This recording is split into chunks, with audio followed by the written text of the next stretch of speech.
Claire Brady with that report. Now, we've had a huge response to our story last night on wind farms and the potential public health risks they pose. The residents who live near turbines that we spoke with are experiencing all sorts of ill effects, and despite reassurances from the power companies, there is growing unease in a number of communities. It's an issue South Australian Senator Nick Xenophon has been following closely, and I spoke with Nick earlier today. Nick, thank you very much for coming in. Firstly, look, it's become almost heresy to criticise anything to do with alternative energy, hasn't it? But do you think we have been a little quick off the mark, a little too eager to embrace wind power without the proper checks and balances? I'm a great believer in renewable energy. The problem is South Australia's put too many eggs in the wind farm basket.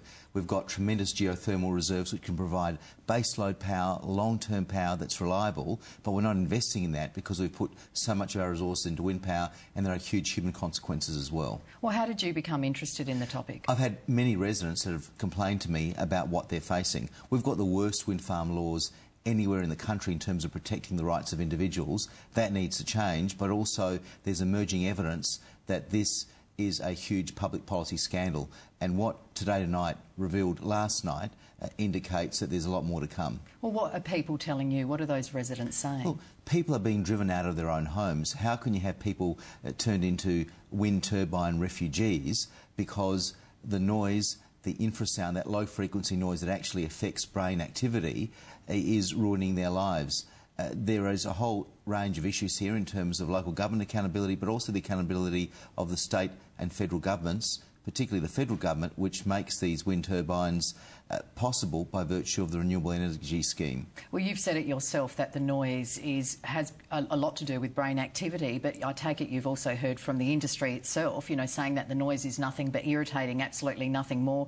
We've also heard that the health complaints are psychosomatic, even that it's jealousy from farmers that they missed out on the income. What do you make of all of that, Nick? That's incredibly insulting and belittling of the lives that have been ruined because of this. Just a few days ago, the National Health and Medical Research Council, the peak medical body in this country, issued a statement saying that we need to have a precautionary approach to wind farms.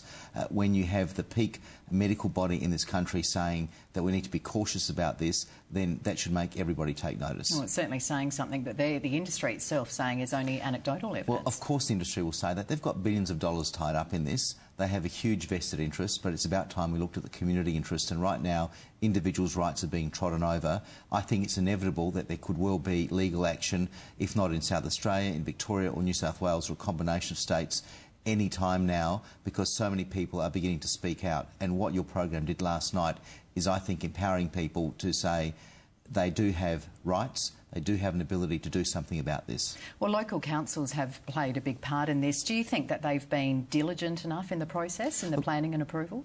I think local governments need to be empowered to look at the development plans that they have to abide by. What they need to consider is they need to avoid or minimise excessive noise. That's what the rules actually say, and if they don't, there's a real risk that local government in this state could be subject to massive legal claims. Do you think it was Mike Rann's government that made it harder to object to new proposals like this before he left Parliament? Well, the rules were changed. The goalposts shifted just months before Mike Rann stepped down as Premier in a way that compromised and destroyed individuals' rights to object against these wind farms. The last best hope will now be legal action for nuisance, which is something that's been around for hundreds of years.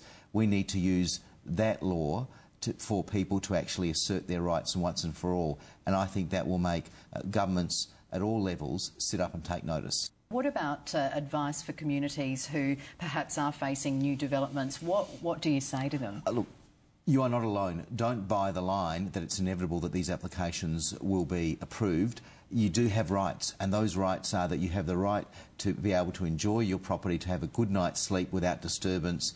That's what the law says. It's been developed over hundreds of years.